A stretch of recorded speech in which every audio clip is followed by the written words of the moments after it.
Từ lần đầu tiên ta đi bên nhau, em đã biết tim mình đang rơi rồi. Từ lần đầu tiên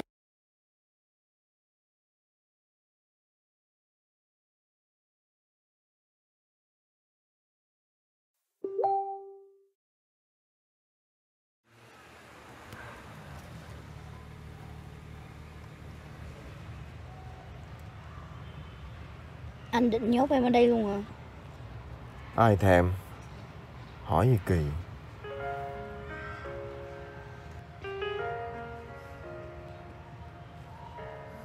Vì sao anh không xuống mở cửa xe cho em?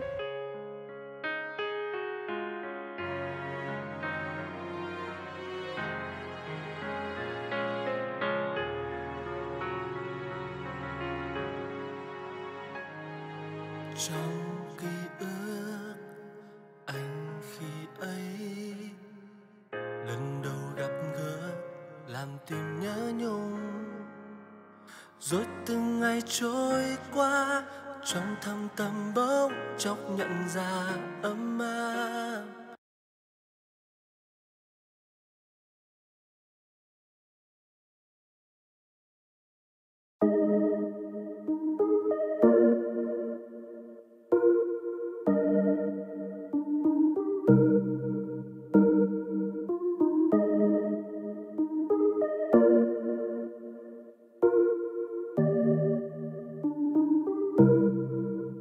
Xin những bối rối này cứ thế lên môi, xin con tim rẽ lối tìm giây phút nghẹn lời, cho đêm trôi vơi để những ánh mắt đôi môi chạm nhau mang theo gọi mời. Xin cho đất tan vào những đắm đuối miên man, khi em ghé ngang đời chân mang sắc hướng thiên đàng, và cho những âm mơ lại đến lấp kín nhân gian ngày ta yên vui cùng nàng. Nhẹ nhàng ngủ hiếm giữa chốn mơ cùng tìm kiếm bao ý thơ để đắm say trong tiếng nhạc du dương, hồn xa theo bước ta ngân ngơ dù ngàn kiếp ta vẫn chờ, chỉ cần có phút giây được trao yêu thương. Yes, baby, it's always you. It's always you. It's you. It's always you. It's always you. It's always you. Yes, baby, it's always you. It's always you. It's you. It's always you. It's always you. It's always you.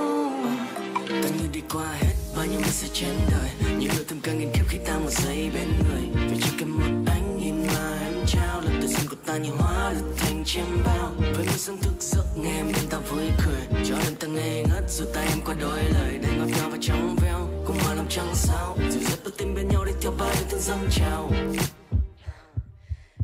Và ta xin đánh đổi một rừng tiên nắng để lấy chút hơi ấm của em, xin đuổi đi yên tên bạc danh tiếng những thứ hàng trăm người thèm, bởi cả ngàn điều phù phiếm được bằng một thoáng môi mềm, khi đời này sẽ mang đầy nỗi tiếc nếu không có nàng ở bên. Nhìn em ta mới thêm yêu từng khoảnh khắc, mang hết tương tư dấu vào theo từng bản nhạc, để mai này tình nở như muôn hoa không tàn sắc, để lưu giữ mãi nơi này một câu chuyện ngàn năm. Nhẹ nhàng ngầu hiếm giữa chốn mơ cùng tìm kiếm bao ý thơ để đắm say trong tiếng nhạc du dương, hồn xa theo bước ta ngân ngơ dù ngàn kiếp ta vẫn chờ, chỉ cần có phút giây được trao yêu thương. Yes, baby, it's always you.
kẻo anh bắt cóc ngay luôn còn bạn thân.